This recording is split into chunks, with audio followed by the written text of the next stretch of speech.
മാഷിൻ്റെ കുഞ്ഞിപ്പെണ്ണ്. രചന റഫ്ന. അവതരണം സൽസ മുസ്തു.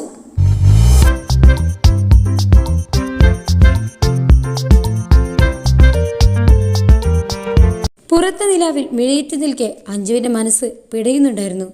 അരുണിന് എന്തോ ആപത്ത് സംഭവിച്ചതുപോലെ, എന്തോ പ്രശ്നത്തിൽ പെട്ടതുപോലെ.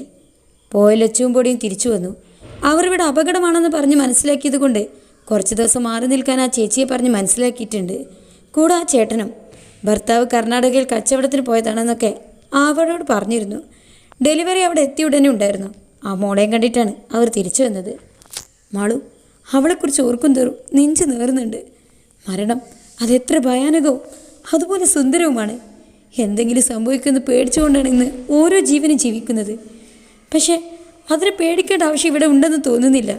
അതെന്ത് സംഭവിച്ചാലും ഇന്ന് ഞങ്ങൾ അവിടെ പോയിരിക്കും. മരിക്കാൻ ഒരിക്കലും ആഗ്രഹമില്ല.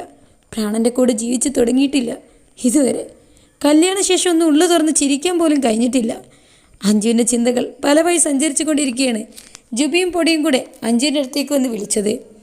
പോകണ്ടേ നമുക്ക്? പൊടി ചോദിക്കുമ്പോൾ അഞ്ജുവിൻ്റെ നോട്ടം പിന്നിലായി പോകാൻ ഒരുങ്ങി നിൽക്കുന്ന ലച്ചുവിലായിരുന്നു. എല്ലാവരും ഒരുങ്ങി നിൽപ്പാണ്. എന്തുണ്ടാവാമെന്ന് ഉറപ്പോടെ ലച്ചു വാശിയിലാണ്.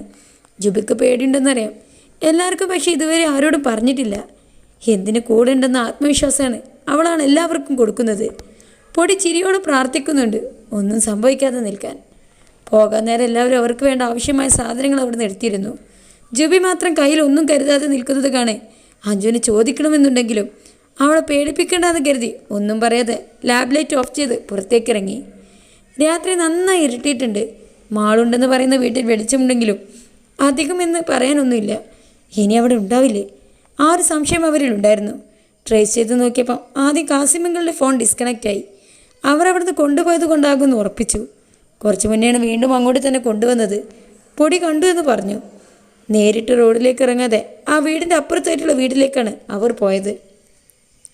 അവിടുന്ന് രേണി വെച്ച് ഒരുവിധം 4 പേരും മതിൽ ചാടി ഇറങ്ങിയതും ശബ്ദം കേട്ട് ആരോ അങ്ങോട്ട് വരുന്നത് പോലെ തോന്നിയതും ജുബി അവരെ കയ്യും പിടിച്ച് അവിടെയുള്ള ബുഷിൻ്റെ പിന്നിലേക്ക് മറിഞ്ഞിരുന്നു. കറക്റ്റ് സമയത്ത് ജുബി അങ്ങനെ ചെയ്തത് കൊണ്ട് വന്ന ആൾ തിരിച്ചു തന്നെ പോയി. 4 പേരും നെഞ്ചിൽ കൈവച്ച് പിടിച്ച വെച്ച ശ്വാസം വലിച്ചു വിട്ടു. ശേഷം പരസ്പരം നോക്കി എണീറ്റ് വീടിൻ്റെ പിന്നിലേക്ക് പോകാൻ നിന്നതും ലച്ചു പറഞ്ഞതനുസരിച്ച് ലച്ചുവും ജുബിയും മുന്നിലൂടെയുള്ള അഞ്ജുവിനെയും പൊടിയും പിന്നിലൂടെയും പോയി നോക്കാമെന്ന തീരുമാനത്തോടെ മുന്നോട്ട് നടന്നു. ചൂടുകൊണ്ട് മാളു തോളുയർത്തി മുഖമൊന്ന് ഉരച്ചു. ആ റൂമിൽ തന്നെ ഒരു മൂലക്ക് കെട്ടിയിട്ടിരിക്കുന്ന ഖാസിമിനെ കാണുന്തോറും മാളുവിൻ്റെ കണ്ണുകൾ നിറഞ്ഞു.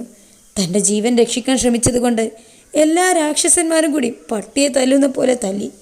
അന്നും ഇന്നും എൻ്റെ ജീവൻ രക്ഷിച്ചതിൽ അനുഭവിക്കുന്നുണ്ട് എൻ്റെ ഉപ്പ. ഹിമ്രാൻ അയാൾക്ക് എൻ്റെ ഉപ്പ ആവാനുള്ള ഒരു അർഹതയും ഞാൻ കാണുന്നില്ല. ഇനി എനിക്ക് ഉപ്പായി ഇവരൊരാൾ മാത്രമേ ഉള്ളൂ. ഒരു ഭാഗത്ത് സ്നേഹം കൊണ്ട് മൂടുമ്പോൾ ഒരാൾ തന്നെ കൊല്ലാൻ പോലും മടിക്കാതെ നിൽക്കുന്നു, വെറും സ്വത്തിനും ഉയർച്ചയ്ക്കും വേണ്ടി. ഉമ്മയെ കൊന്ന നിങ്ങളെൻ്റെ ഉപ്പല്ലെന്ന് പറഞ്ഞപ്പം ആ കണ്ണിൽ നിറഞ്ഞ പക എന്തോ പേപ്പർ കൊണ്ടുവന്ന് സൈനിട ഖാസിമിൻ്റെ മുന്നിലേക്ക് കൊണ്ടുപോയപ്പോൾ അത് പറഞ്ഞു. അരയിൽ കരുതിയ തോക്കെടുക്കുകയായിരുന്നു. ചവിട്ടി വീഴ്ത്തിയ ഖാസിമിനെ ഒരു ദയവുമില്ലാതെ ചവിട്ടിക്കൂട്ടുമ്പോൾ അതിന് മനുഷ്യനാണെന്ന് പരിഗണന പോലും ഇല്ലാതെ അയാൾ കിടന്ന് അട്ടഹസിക്കുന്നുണ്ടായിരുന്നു. അതിട്ട് തരാമൊന്നും ചെയ്യില്ലെന്ന് കരഞ്ഞോണ്ട് പറഞ്ഞപ്പോഴാണ് വിട്ടത്. അപ്പോഴേക്കും ആളെ ശ്വാസം നിന്ന് പോകും പോലെയായിരുന്നു. പുറത്തേക്ക് എടുത്തുകൊണ്ട് പോകുന്നത് കണ്ണീരോടെ നോക്കി നിൽക്കാനേ ആയുള്ളൂ. കുറച്ചു മുന്നേ തിരിച്ചുകൊണ്ട് വന്നപ്പോഴാണ് ഒന്ന് ശ്വാസം നേരെ വീണത്. ശാപം, എൻ്റെ ഉമ്മാൻ്റെ ശാപം കൊണ്ട് മാത്രമാണ് അയാൾ ഇത്രയും അനുഭവിച്ചത്. ഇല്ല, ഇത് വെറും തുടക്കം മാത്രമാണ്. അനുഭവിക്കാൻ ഇരിക്കുന്നതേ ഉള്ളൂ. എൻ്റെ ആദ്യം ഒന്ന് വന്നോട്ടെ. സ്വന്തം എന്ന് പറയാനും എന്തിനും ഏതിനും കൂട്ടു നിൽക്കുന്ന കുറച്ച് ആളുകൾ കൂടെ ഉള്ളപ്പം ഞാൻ എന്തിനു പേടിക്കണം? 2-3 ദിവസം കൂടെ പിടിച്ചു നിൽക്കാൻ നോക്കും. ഇയാളുടെ ക്രൂരത സഹിക്കുന്നതിൽ നല്ലത് മരിക്കുന്നത് തന്നെയാണ്. അത്രയ്ക്ക് വേദനിക്കുന്നുണ്ട്. ഞാൻ കാരണം ഒരുപാട് കുടുംബങ്ങളാണ് അനുഭവിക്കുന്നത്. അതിൻ്റെ ആവശ്യമില്ല. മരിക്കാൻ കൊതിക്കുമ്പോഴും ഉള്ളിൽ നിന്ന് എൻ്റെ അഞ്ചു കിടന്ന് കരഞ്ഞുകൊണ്ടുള്ള മാളു എന്നുള്ള വിളി കേൾക്കുന്നു. സഹിക്കില്ല അവൾക്ക്. എന്തിനാണ് ദൈവമേ ഇങ്ങനെ ഒരു പരീക്ഷണം? തല പൊട്ടിപ്പൊളിയും വേദന തോന്നി മാളുവിന്. ജീവൻ കളയാനും വയ്യ, ജീവിക്കാനും തോന്നുന്നില്ല. എന്നെ സ്നേഹിക്കുന്നവർക്ക് നീ എന്നെ ഒരു ബാധ്യതയാക്കല്ലേ. അങ്ങനെ എന്തെങ്കിലും ഉണ്ടായി എൻ്റെ ജീവൻ നീ തന്നെ എടുത്തോളണേ. ഡോറ് തുറക്കുന്ന ശബ്ദത്തോടൊപ്പം മോളെ എന്നുള്ള വിളിയും. നോക്കിയതുപോലുമില്ല, അത്രയ്ക്ക് വഞ്ചിക്കുകയാണ് അവർ. എന്നെപ്പോലൊരു സ്ത്രീയല്ലേ, എൻ്റെ വേദനകൾ മനസ്സിലാവില്ലെന്ന് കരുതിയിട്ടാണ് ഇവിടുന്ന് രക്ഷപ്പെടാൻ സഹായിക്കുമോ എന്ന് ചോദിച്ചത്. അത് നേരെ ചെന്ന് അവരോട് പറയുന്നതിന് പുറമെ ഞങ്ങൾക്ക് നേരെയുള്ള കുറ്റങ്ങളും അടികളും ഒരു കാഴ്ചക്കാരിയെ പോലെ നോക്കി നിന്നു. ഇങ്ങനെയൊന്നുമല്ല അവരെക്കുറിച്ച് കരുതിയിരുന്നത്. ഇവിടെ എല്ലാ ഭാഗത്തു നിന്നും വഞ്ചന മാത്രം. ആ മനുഷ്യൻ്റെ അല്ലാതെ ആരുടെയും കണ്ണിൽ ഒരിറ്റ് സ്നേഹമോ ദയമോ കാണാനാവുന്നില്ല.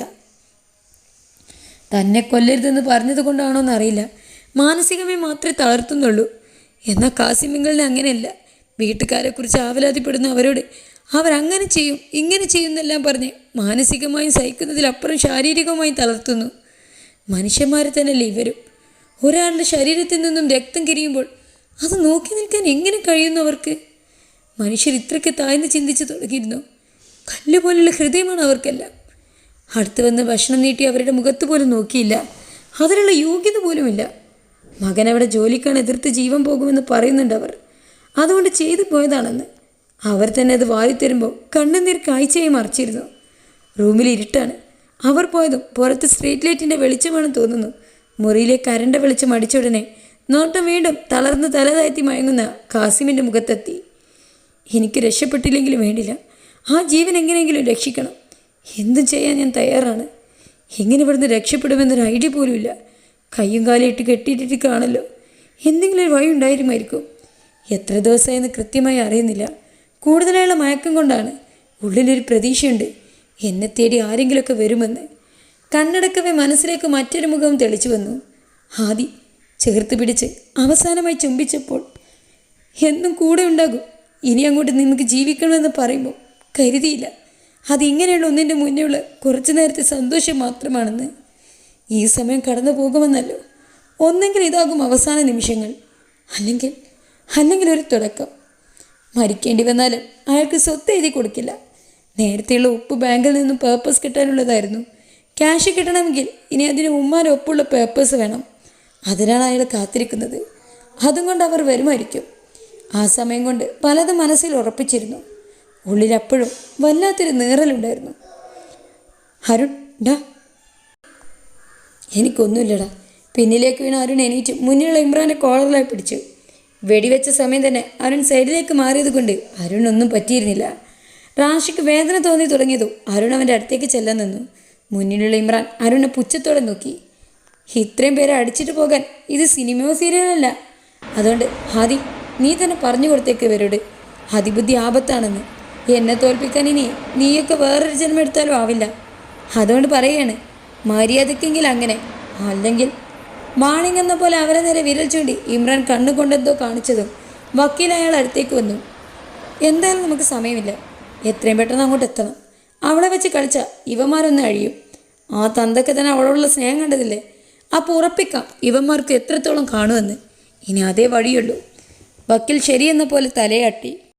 ഞാൻ ലൈലയുടെ സൈനില്ലാതെ വല്ലതും ചെയ്യാൻ കഴിയുമോ എന്ന് നോക്കിയിട്ട് അറിയിക്കാം. പറഞ്ഞിട്ട് അയാൾ ഇറങ്ങി. അങ്ങോട്ട് കൂടെ അയാൾ പോന്നില്ല. പകരം പേപ്പേഴ്സ് എല്ലാം ഇമ്രാൻ്റെ കയ്യിലേക്ക് കൊടുത്തു. 4 പേരെ ഇറങ്ങിപ്പോകുന്ന വക്കീലിനെ നോക്കി. അവർക്ക് കാര്യം മനസ്സിലായില്ല. എങ്കിലും റാഷി അരുണിനെ നോക്കി കണ്ണുകൊണ്ട് എന്തൊക്കെയോ നിസ്സഹായാവസ്ഥയോടെ കാണിക്കുന്നുണ്ടായിരുന്നു. പിന്നെ ഒട്ടും വൈകിച്ചില്ല. മാൾ അവിടെ ഇല്ലെന്ന് അറിഞ്ഞത് കൊണ്ട് തന്നെ എതിർക്കാൻ ഒരുങ്ങി അവർ ഒന്നടങ്ങി. അതോടെ ഇമ്രാൻ അവരെയും കൊണ്ട് അങ്ങോട്ട് യാത്രയായി. കണക്ക് വെച്ച് പോയതിലുള്ള വിഷമം ഇമ്രാൻ്റെ മുഖത്തുണ്ടെങ്കിലും വക്കീൽ എന്തെങ്കിലുമൊക്കെ ചെയ്യുമെന്ന വിശ്വാസത്തോടെയായിരുന്നു. അങ്ങനെ അരുണിനെയും ബാക്കിയുള്ളവരെയും കൊണ്ട് ഇമ്രാൻ അങ്ങോട്ട് യാത്രയായി. സ്വന്തം കുഴിയിലേക്ക് കുഴിയെടുത്ത് വെക്കുകയാണ് ആ നീക്കമെന്ന് അയാൾക്ക് മനസ്സിലായില്ല. റാഷിയുടെ മുറിവ് ഡ്രസ്സ് ചെയ്യുമ്പോൾ എല്ലാം റാഷി അടുത്തുള്ള ഗുണ്ടകളെ നോക്കി. അരുൺ എങ്ങനെ അറിയിക്കും ആ പേർപ്പസ് എവിടെയാണെന്ന്? ഒരു കണക്കിനത് പറയുന്നത് നന്നായി. അയാൾ തിരിച്ചു വരുമ്പോഴേക്കും സമയം കഴിഞ്ഞാൽ മതിയായിരുന്നു. മാളുവിൻ്റെ ടീനേജിൽ മാത്രമേ അതെല്ലാം അയാൾക്കത് സ്വന്തമാക്കാൻ കഴിയുകയുള്ളൂ. ഒരു നിമിഷം വൈകിയാൽ എല്ലാം നഷ്ടമാകും. ആ പേടി അയാളിലും ഉണ്ടാവണം. റാഷി നോക്കുമ്പോൾ അരുൺ അടുത്തുള്ള ആളെ വകവെക്കാതെ തലവെച്ച് കിടപ്പുണ്ട്. ഇതൊക്കെ എന്തെന്ന കണക്കിലാണ് അരുണും ആദ്യമെങ്കിൽ അവനും റാഷിക്കും കൂടെ ഓരോന്നിൻ്റെ കയ്യിലുള്ള ആയുധങ്ങൾ കണ്ട് ചെറിയ പേടിയില്ലാതില്ല എന്ന് വേണം പറയാൻ. എന്തായാലും വരുന്നിടത്ത് വെച്ച് കാണാം. എന്തെങ്കിലുമൊക്കെയായി ഇത് അവസാനിപ്പിച്ചിരിക്കും എന്നൊക്കെയായി ഇമ്രാൻ എന്ന അധ്യായം അവസാനിപ്പിക്കാനുള്ള യാത്രയാണെന്ന് മനസ്സ് പറയുന്നു. അങ്ങനെ തന്നെ ആവണേ പഠിച്ചനെ. ഉള്ളിരിക്കെ പ്രാർത്ഥിക്കുമ്പോൾ മാളുവിനൊരു ആപത്തും വരരുതെന്ന് മനസ്സിലുണ്ടായിരുന്നു. തുടരും.